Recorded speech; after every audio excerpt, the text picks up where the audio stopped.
El impresionante Calvario de Roger van der Weyden es una de las obras geniales del autor y además destaca por su gran originalidad, porque el tamaño descomunal es único prácticamente en su obra y sobre todo porque es una de las escasísimas obras que cuenta con una documentación de archivo que hace que sea realmente autentificada la obra como obra del maestro. La llegada a España posiblemente se produjo con la venida definitiva de Felipe II en agosto de 1559 a España. En un principio estuvo en el Palacio Balsaín, posiblemente como altar principal de la capilla, para pasar a partir de 1567 al Escorial. Los casi 500 años que han transcurrido desde su creación, los movimientos, las dificultades que ha podido sufrir, hicieron que la obra tuviera un estado de conservación con bastantes problemas técnicos que precisaban de una restauración moderna, más allá de las que se habían hecho hace algunos años. En el año 2011, el Museo del Prado y Patrimonio Nacional llegaron a un acuerdo para que esta obra se estudiara en profundidad técnicamente y se restaurara en los talleres del Museo del Prado. La obra se trae al museo en el 2011, previamente empapelada en el monasterio del Escorial, para evitar que en el traslado sufra algún tipo de pérdida.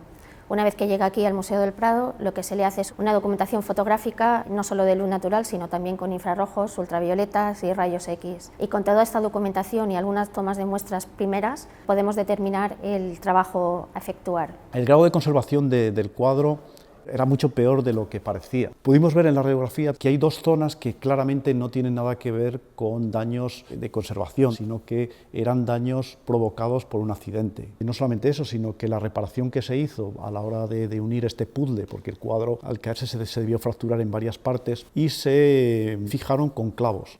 El reto a la hora de restaurar un cuadro de este tipo viene dado sin duda alguna por las dimensiones y la especial fragilidad de la estructura. Cuando llega al Prado tiene una intervención que consistió básicamente en encolar una estructura rígida en la parte posterior con el fin de afianzar cada uno de los paneles del cuadro.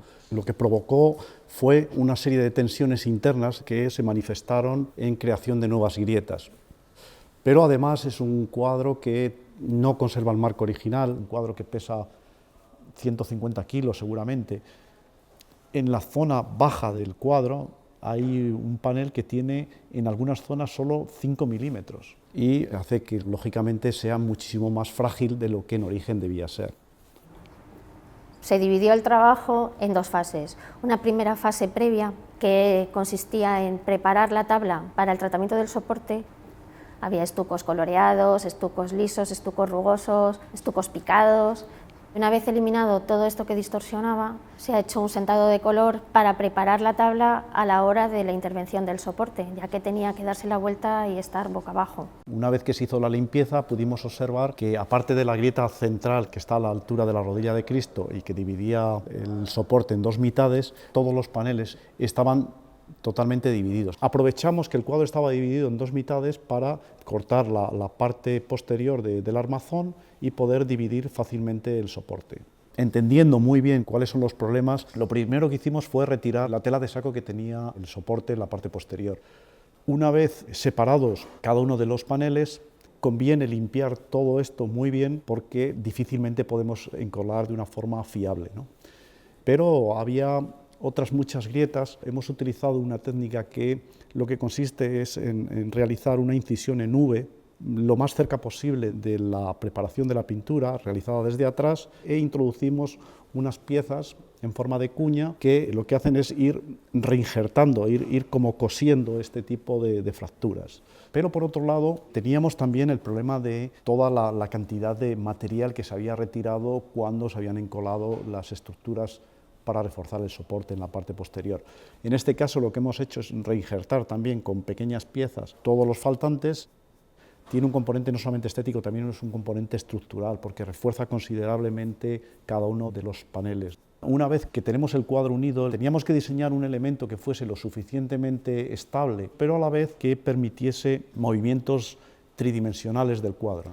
Diseñamos un bastidor que tenía, por un lado, la forma exacta del cuadro, lo hemos hecho con 7 láminas. Tuvimos que hacer una cierta modificación en el cuadro, y es que no era totalmente regular. Hemos tenido que hacer más de 500 piezas para poder igualar linealmente cada uno de los bordes del cuadro para que encaje perfectamente sobre el bastidor nuevo que hemos hecho.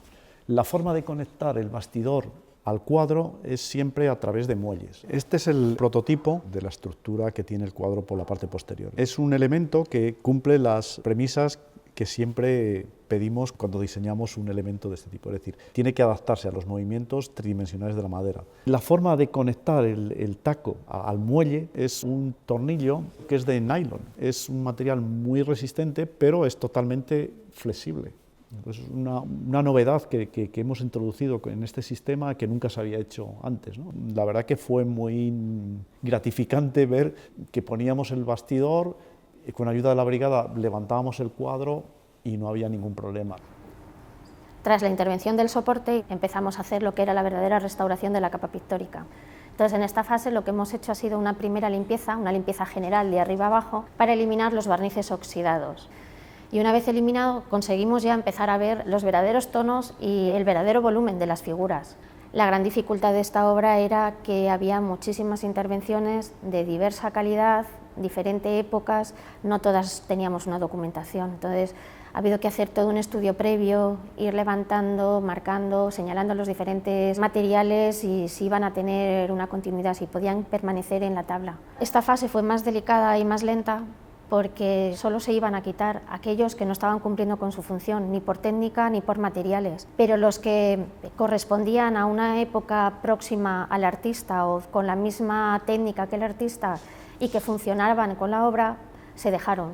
Por lo tanto, la eliminación de los que no cumplían, que no estaban acordes, se ha realizado de varios métodos, con métodos acuosos, con métodos disolventes y en algunas ocasiones de manera mecánica a punta de bisturí. Después de esta limpieza, pues lo que se hizo fue completar todas las lagunas, todas las faltas con un estuco tradicional. Lo tuvimos que hacer en horizontal para poder luego nivelar y enrasar lo más parecido al original. Tras el estucado se procedió a dar una primera entonación cromática con bases de acuarela. Con esta entonación cromática lo que conseguíamos era recuperar el volumen y que ya las faltas se fueran integrando. Y se procedió a dar una mano de barniz de resina natural para aislar la intervención que íbamos a poner después. Tras el barniz aislante, procedimos a una reintegración cromática ya con pigmentos al barniz y de una manera discernible. Por eso, mediante puntos y mediante rayas, se fue completando todas las faltas. Tras la reintegración cromática ya se le hizo un barnizado final para proteger toda la intervención de cara al futuro. Creemos que la obra ha recuperado su valor y sobre todo la intención del artista. Es una obra que se adelanta o que se presenta prácticamente como una obra del Renacimiento.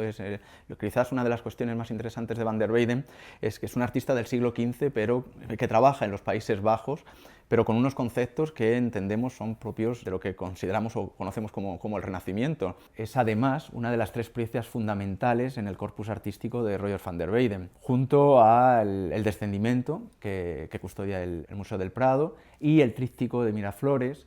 Y a lo largo de todo este siglo XX ha habido un equipo de especialistas, sobre todo abanderados por Lord Campbell, que han sabido ver todas las partes originales que se conservaban dentro de la tabla y que hoy, tras la magnífica restauración llevada a cabo por Lorito Arranz en la capa pictórica y José Lafuente en el soporte, pues hemos podido recuperar esta gran obra maestra.